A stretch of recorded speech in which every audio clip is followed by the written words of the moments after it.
Bom, então dentro do processo das hipóteses epidemiológicas, a gente tem a estatística descritiva. A estatística descritiva, ela é a união de vários fatores. A gente tem a sociologia, a gente tem a antropologia, a gente tem as ciências públicas, que oferecem informações e subsídios para que a gente possa utilizar a estatística descritiva. E aí a gente está falando de um contexto mais qualitativo. Porém, a gente tem a estatística muito presente dentro da epidemiologia. Porque a estatística ela consegue verificar um processo de saúde e doença. Esse processo de saúde e doença está muito relacionado ao contexto de causa variável dependente e efeito variável independente.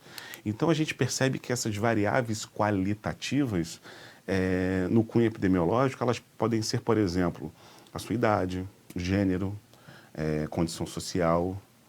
São informações que a gente tem estabelecidas, né? E no caso das variáveis quantitativas, a gente tem o quê? A gente tem valores em escala, a gente tem valores numéricos, temperatura, pressão sanguínea, batimentos cardíacos. Então, a diferença entre as variáveis qualitativas e variáveis quantitativas devem ser observadas porque as relações entre elas de causalidade, né, serão observadas quando você for gerar as suas hipóteses. Tá? As variáveis qualitativas, elas têm aquelas origens no processo das disciplinas, né, como antropologia, sociologia.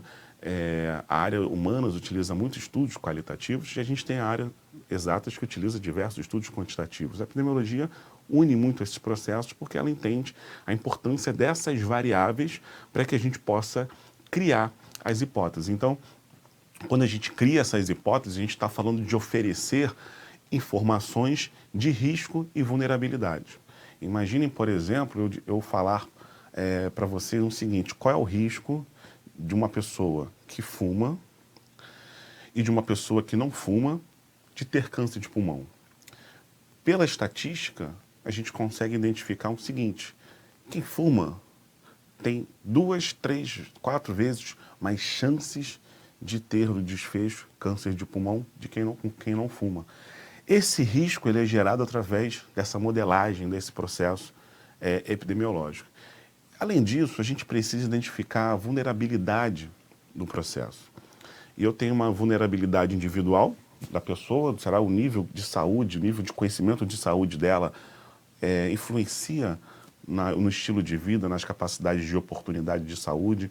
Será que a vulnerabilidade social da região influencia também no contexto de saúde? E será que essa vulnerabilidade pragmática dos conceitos relacionados aos processos de saúde das sociedades, dos estados, também oferecem mudanças no contexto de saúde? Então vamos colocar alguns exemplos. A gente tem, por exemplo, no município do Rio de Janeiro, que é cercado por diversas comunidades, né? Essas comunidades, ao tempo que a gente tem, por exemplo, uma pandemia, como no caso do novo coronavírus, aquele indivíduo que mora numa comunidade que não tem acesso, na maioria das vezes, à saúde primária, secundária, ele não sabe que tem, por exemplo, morbidade, que tem uma frequência cardíaca acima, uma pressão arterial acima do ideal, e com isso ele entra num processo classificatório de hipertenso. Se a gente percebe que aquele indivíduo, e também dentro da questão social, aquela região possui deficiências no processo de saúde, eles possuem uma vulnerabilidade maior para terem, por exemplo, a contaminação com o vírus. Por quê? Porque se ele é uma pessoa de risco, ele não tem uma prevenção com relação ao vírus, ele pode se contaminar com mais frequência de um local que não tenha tanta vulnerabilidade.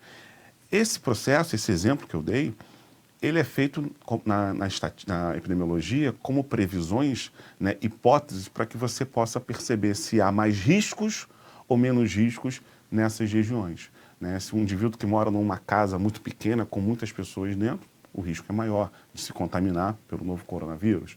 Então, esse processo de previsão, né, de hipóteses é gerado através desse processo de vulnerabilidade.